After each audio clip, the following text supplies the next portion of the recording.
ನಮಸ್ಕಾರ ನೆಲಮಂದವರೇ. ನಾನು ಕಾವೇರಿ ನದಿ ನೀರಿನ ಬಗ್ಗೆ ತಿಳಿಸ್ಕೊಡ್ತಿದ್ದೆ. ಇವತ್ತು ಕಾವೇರಿ ನೀರು ಉಗಮ ಮತ್ತು ಎಲ್ಲೆಲ್ಲ ರೀತಿ ಅದಕ್ಕೆ ಸೇರ್ತಕ್ಕಂಥ ಉಪನದಿಗಳು ಯಾವ್ಯಾವು ಅನ್ನೋದ್ರ ಬಗ್ಗೆ ವಿವರವಾಗಿ ತಿಳಿಸ್ಕೊಡ್ತೀನಿ. ನೋಡಿ, ಕೊಡಗು ಜಿಲ್ಲೆಯ ತಲಕಾವೇರಿಯಲ್ಲಿ ಕಾವೇರಿ ನದಿ ಉಗಮ ಆಗುತ್ತೆ.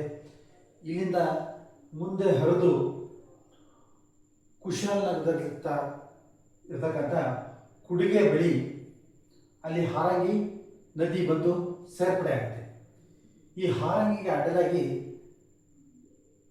ಜಲಾಶಯವನ್ನು ನಿರ್ಮಾಣ ಮಾಡಿದರೆ ಇದು ಕೊಡಗು ಜಿಲ್ಲೆಯಲ್ಲಿದೆ, ಹುದುಗೂರು ಗ್ರಾಮದಲ್ಲಿದೆ. ಇದರಲ್ಲಿ ನಾವು 8.5 TMC ಎಷ್ಟು ನೀರನ್ನು ಸಂಗ್ರಹ ಮಾಡಬಹುದಾಗಿದೆ. ನಂತರ ಕಾವೇರಿ ನದಿ ಹರಿದು ಕನ್ನಂಬಾಡಿ ಬರುತ್ತೆ. ಇದು ಮೈಸೂರು ಜಿಲ್ಲೆಯಲ್ಲಿದೆ. ಕನ್ನಂಬಾಡಿ ಬಳಿ ಒಂದು ಅಣೆಕಟ್ಟನ್ನು ಕಟ್ಟಲಾಗಿದೆ. ಇದುವೇ ಕೃಷ್ಣರಾಜಸಾಗರ. ಇದು 49.452 TMC ಎಷ್ಟು ನೀರನ್ನು ಸಂಗ್ರಹಿಸುವಂಥ ಸಾಮರ್ಥ್ಯ ಉಳ್ಳದಾಗಿದೆ. ಇಲ್ಲಿಗೆ ಹೇಮಾವತಿ ನದಿಯು ಸಹ ಬಂದು ಸೇರ್ಪಡೆ ಆಗುತ್ತೆ. ಹೇಮಾವತಿ ನದಿಗೆ ಅಡ್ಡಲಾಗಿ ಹಾಸನದ ಗೊರೂರು ಬಳಿ ಜಲಾಶಯವನ್ನು ನಿರ್ಮಿಸಲಾಗಿದೆ. ಇದರ ಸಾಮರ್ಥ್ಯ 37.1 TMC ನೀರು. ಸೊ ಮುಂದೆ ಈ ಕಾವೇರಿ ನದಿ ಹರಿದು ಹೋಗ್ತಾ ಇರುತ್ತೆ. ಟಿ ನರಸೀಪುರದ ಬಳಿ ಕಬಿನಿ ನೀರು ಅಂದರೆ ನದಿ ನೀರು ಬಂದು ಇಲ್ಲಿ ಸಂಗಮ ಉಂಟಾಗುತ್ತೆ. ಕಬಿನಿ ನದಿಗೆ ಅಡ್ಡಲಾಗಿ ಜಲಾಶಯವನ್ನು ನಿರ್ಮಿಸಲಾಗಿದೆ. ಇದು HD ಕೋಟೆ ತಾಲೂಕಿನ ಬೀಚನಹಳ್ಳಿ ಬಳಿ ಇದೆ. ಇದರ ಸಾಮರ್ಥ್ಯ 19.52 TMC ಆಗಿದೆ.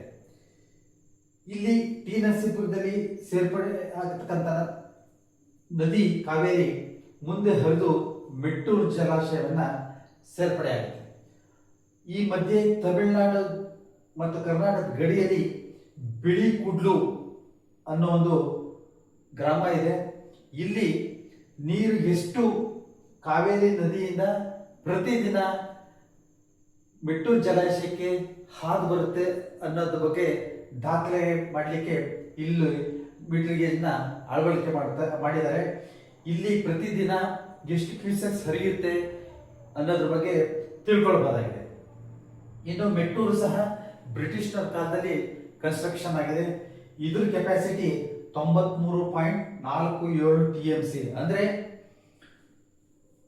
ಹೇಮಾವತಿ 37.1 TMC, ಹಾರಂಗಿ ಜಲಾಶಯದ 8.5 TMC, ಕನ್ನಂಬಾಡಿದು 49.45 TMC. ಅಂದ್ರೆ ಈ ಒಟ್ಟು ಜಲಾಶಯಗಳನ್ನು ಕೂಡಿದ್ರೆ 95.052 TMC ಇದೆ. ಆಲ್ಮೋಸ್ಟ್ ಮೆಟ್ಟೂರು ಜಲಾಶಯಕ್ಕೆ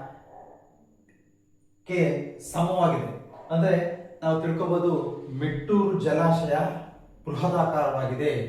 ಇದಕ್ಕಾಗಿಯೇ ಅವರು ಪದೇ ಪದೇ ನೀರು ಬಿಡಿ ಅಂತ ಕರ್ನಾಟಕ ಕಾವೇರಿ ವಾಟರ್ ಟ್ರಿಬ್ಯುನಲ್ಗೆ ಅಪ್ಲೈ ಮಾಡ್ತಾರೆ. ಸೊ ಇಷ್ಟು ನೀರು ಸಂಗ್ರಹ ಮಾಡಿಬಿಟ್ಟು ಅವ್ರು ಏನು ಮಾಡ್ತಾರೆ, ಅಲ್ಲಿ ಏನೇನು ಬೆಳೆ ಬೆಳೀತಾರೆ ಅನ್ನೋದ್ರ ಬಗ್ಗೆ ನಾನು ಮುಂದಿನ ಸಂಚಿಕೆಯಲ್ಲಿ ತಿಳಿಸ್ಕೊಡ್ತೀನಿ.